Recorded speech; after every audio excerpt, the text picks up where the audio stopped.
Hey guys, it's Jeremy again. We're going to do another lap guide video. Today we're at a very special track to me, Portland International Raceway. We're running the Chevrolet Corvette Z06 GT3R, the fixed setup. Track conditions are pretty much perfect for this lap. I think it was 18 degrees. We're able to pull off a 109.185, I think it was. It's a really good lap. Currently the fastest lap in the world in a GT3 car on this track on Garage 61. This track and I have a lot of history. Those of you in our league know all about it already, so I'm not going to go into it again. But this track does have an interesting history in itself. Back in 1948, the city of Vanport was destroyed on Memorial Day. Railroad berm broke and it flooded the entire city, wiped out all the buildings. Everything that was left over was roads and foundations. That was pretty much all that was left after the flood.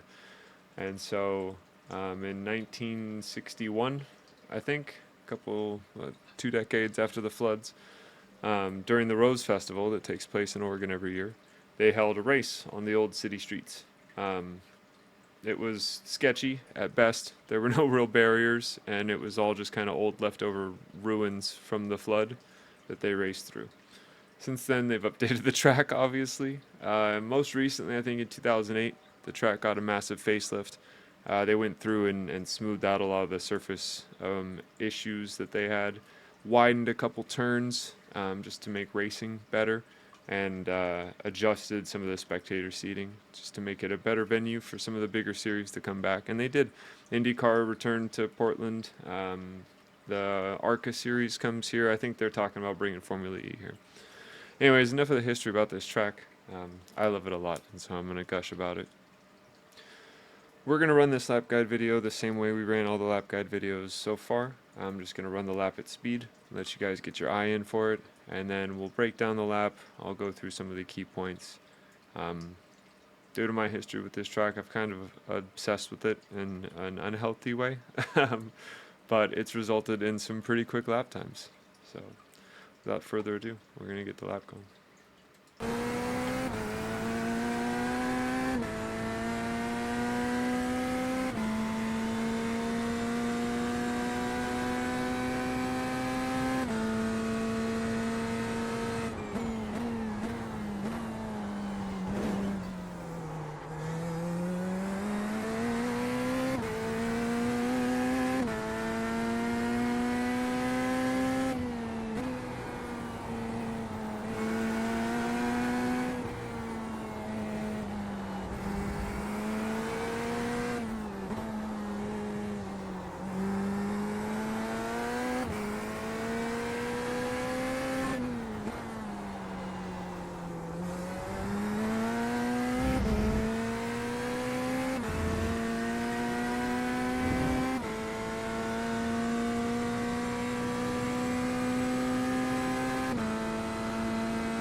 And across the line. As you can see, it's a pretty quick lap here. Track comes in just under 2 miles, and so usually takes just over a minute for the GT3 cars. About a minute 10 seconds is about what you're aiming for a pretty consistent lap time around here in race pace. This track is an interesting one just because it's so flat. It asks a lot of the mechanical grip that the car has. Before I recorded this video, I went through and tested all the GT3s I have at the track. I've got all of them minus the Audi. The only reason I don't have the Audi is because it's on its way out, and I don't feel like giving iRacing money for a car that I'm not going to be able to drive. Out of all the cars I did drive here, the BMW felt really suited to the track. The Porsche felt really suited to the track as long as you can get the front end to comply through some of the long corners. The Mustang was really good here through the middle section as long as you can control the weight. It likes to push a lot at the end of these long corners, and so it's just something to be mindful of. But all of the GT3 cars I drove here put in laps all in the same ballpark. It's one of those interesting kind of equalizer circuits. There isn't really one car that stood out to me here as being the best or kind of favored by the track layout. Obviously, I'm strong in the Corvette here, but that's just because I drive it so much. Portland's an interesting track surface. They've fixed it recently, but it used to go from concrete to asphalt a lot more than it does now. You get a lot more consistent grip these days. Coming onto the front straightaway out of that final corner, you enter what is part drag strip, part front straightaway. If you look behind us, there's a drag strip launch block back there, which we'll be visiting during our race weekend here at IRPAS. It's important to get the power on early and as smoothly as possible. You don't want to pick up any wheel spin just because you are coming out of a corner onto the front straightaway, but this is the longest run on the track and sets up one of the best passing zones at the track going into the Shelton chicane. I hug the left side wall here. It's just the same old trick from oval racing. It just helps minimize the aero profile of the car. Picks up a little bit less drag that way. Coming into the braking zone, I'm looking for the 300 meter board. You can see I'm getting on the brakes just before the board. Nice, hard, deliberate braking. And you want to start working the car in over this right-hand curb. You can pretty much attack the entire curb and negate this first right. It's just a matter of how much your car gets unsettled coming over this curb. You usually want to be off the brakes by the time you get to it. If you're on the brakes still, by the time you hit this curb, it'll usually catch that right rear tire as it comes over it, and it really unsettles the car and compromises your entry into the left. This left is an important one because it sets up another little mini straight leading into a high-speed corner complex. And so you want to make sure that you round it off as best you can. Get on the power early. As soon as I'm passing the apex, I'm on the power and just letting the car walk out. You get a decent amount of runoff area here. It's really easy to go too wide through this entire chicane complex. Just be mindful. That curb will bump the car up in the air if you try and mount it, and it's going to push you into the car on the outside if you aren't giving each other enough space. Straightening up the steering and letting the car just kind of walk itself to the outside of the track. You don't need to cut too far aggressively to the left here. You can kind of chop this curb. You don't want to get into the grass, and you don't want to mount it too much just because it unsettles the car. But you don't need to look at it as an obstacle per se. I avoid it in the Corvette just because the Corvette and curbs don't mix, but it isn't a necessity by any means. I don't have a brake marker necessarily for this corner as far as in reference to any of these boards. It's more of just kind of a feel. I'd say I'm getting on the brakes right about the 100 meter board here. It's just kind of a gauge of where the car, like how much speed I'm carrying into the corner, where the car is in the gearing. It's a variable kind of braking zone based on how good of an exit you're able to get out of that chicane. The goal is to just kind of ease onto the brakes and get the weight onto the front end, and then start a nice controlled kind of slide through this corner section. We're in turn 4 at this point. There aren't really wrong lines through here. The main goal is just carrying as much speed as possible. You can start wide and end tight. You can start tight and end wide. The main goal is to set it up for the final right, turn 5. This is technically 5A that we just went through. And now we're entering turn 5. You can see I've got the car far over to the left-hand side. You can use that curb to kind of help push the car the rest of the way around this corner, because by the time you get this deep into the corner, you've carried this much speed. The tires have pretty much given up all they've got. They're starting to heat up at this point, and you're losing that good grip. Just working the car around with the pedals, honestly. I'm back on throttle, and we're trying to get the back end to comply and work its way around, since the front has given up the goose at this point. hard back onto the throttle. Ideally, you can work the car a little bit over to the right here to set up the left, but it isn't. Again, it's not a necessity. This left-hander, turn 6, is a very tricky corner just because it's flat. We just went through a really long right-hand corner, and now we're going to ask the car to turn left again. It's similar to the turn complexes we experienced last week at Zandvoort, turns 9 and 10. Onto the brakes, you can see I pick up a little bit of ABS. We're down into second gear, and the goal here is to just keep the car tucked into the inside as best I can and push it around on power. You don't want to get on the power too early because it's just going to snap around on you. You've got a lot of steering lock on to be able to make the corner, but you do need to be on the power to push the car around, otherwise you're going to lose a lot of time. And so there's a lot of throttle modulation going on here. It's me just kind of feeling what the car will and will not let me do. As soon as I can tell I've got good traction, I'm full throttle, fully committed, and just kind of catching it with the steering at that point. You can see the car is still rotating around to the left, and we're setting up our braking zone for the back straight, basically. This is a very important corner. It is kind of a passing zone, so you need to be wary of any kind of a car on the right-hand side or a car behind you, you know, sending it in there. But it is an ideal to pass here just because it's going to compromise both of your guys' exit and your run onto the back straight, which is pretty long back straightaway as far as this track's concerned. We get onto the brakes and we're just trying to walk it around this apex. The goal is to get on power early as you can. So you want to make sure you can turn in nice and late and try and square off this corner. That way you're able to power on and get a nice strong run down that back straightaway. Turn 7 is tricky just because this curb here will unsettle the car if you catch too much of it, and because Portland is such a flat circuit, as you get on the power coming out of this corner, there isn't really any natural banking or camber to the road to guide the car, so it naturally wants to wash out to the left.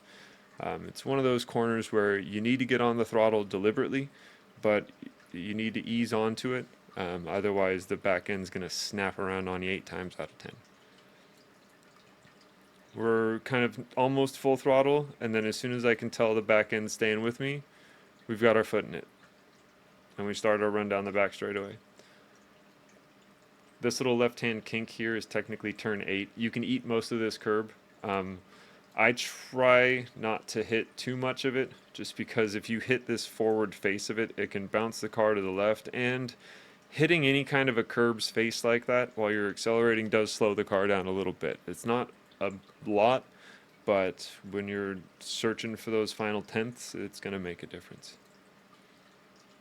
This next curb, however, coming up, you can pretty much drive straight over it. I always just keep my wheels kind of on it so it doesn't bounce the Corvette as much. But the BMW, the Porsche, the Merc, they can just eat that curb. The Mustang's really good on there too. Working our way down the back straightaway, it's an interesting straightaway. It's curved. Technically, this is turn 9 that we're going through here, but it's the back straightaway. I keep the car along the right side wall here. And you get brake markers for days coming down the back straightaway. It starts at, I think, 700 meters back there. I just aim for about the 100-meter board is where I'm committing to getting on the brakes, but we're not fully getting on the brakes. We're just going to kind of settle the car. Just past the 100, about between the 100 and the 50. We're on the brakes, and you can jump over this curb. You just need to be wary, because if it does unsettle the car, you have absolutely no time to catch it, and it's going to send you into those tire barriers that are waiting for you. Good news is pit lane is just around this bend, and so if you do absolutely total your car, you know it's not the worst tow, but this high-speed corner entry can end your race if you get it wrong. So it's usually better to err on the side of caution and attack the curb, but not fully send it over the curb. You can see here I just kind of kiss it with the left side tires down into 5th gear, but I'm not really hard on the brakes. That was just a stab to get the weight onto the front and then easing off of them. The main goal is to carry the car and just float speed through this right-hander that we're coming into. That's turn 10 is this left, and now we're entering turn 11. You can see I'm back on the brakes and then back kind of off the brakes, and the goal here is to just float. It was the braking there was just to get the car's weight back on the front end.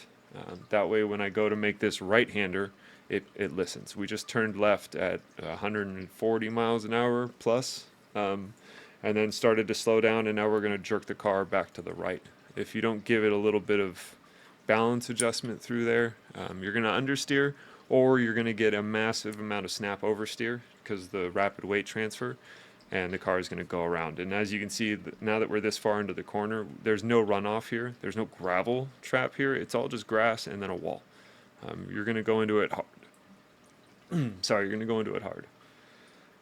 Once we get through the first section of 10 and 11, we're going to work the car over to the left-hand side of the road.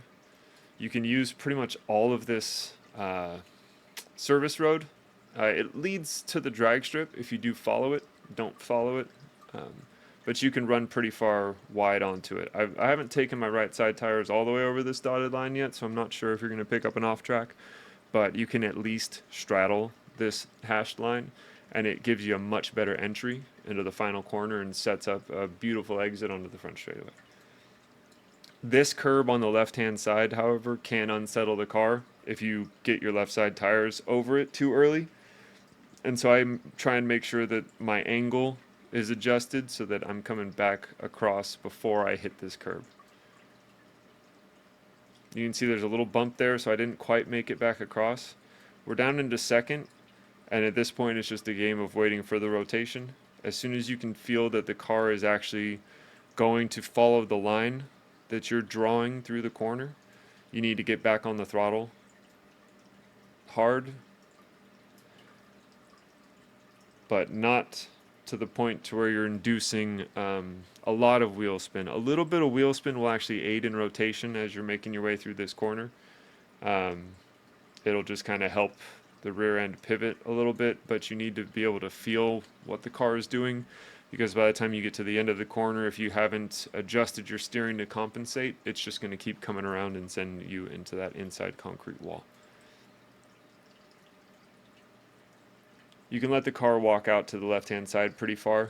There's no real wrong way to come out of that final corner as long as you're carrying speed and you're getting good acceleration out of it.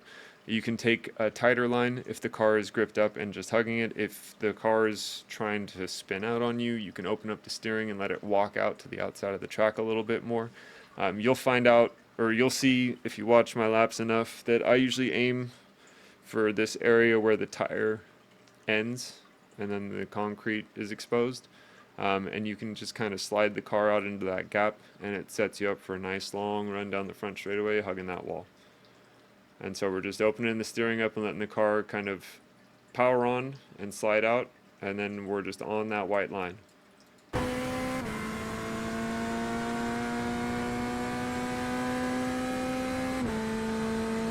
Across the finish line. So as you can see, like I said, we're able to do a 1 minute 9.185. It's currently the GT3 world record at Portland. Like I said, this track's very special to me. I've obsessed over it for many years, and I'm really happy that iRacing is featuring it in their service. It allows me to scratch an itch that I've had for many, many years. Hopefully this lap guide video is able to give you guys the insight that you need to find a little bit of time around here. As always, it's been a pleasure. I will catch you guys on the next one. Bye-bye.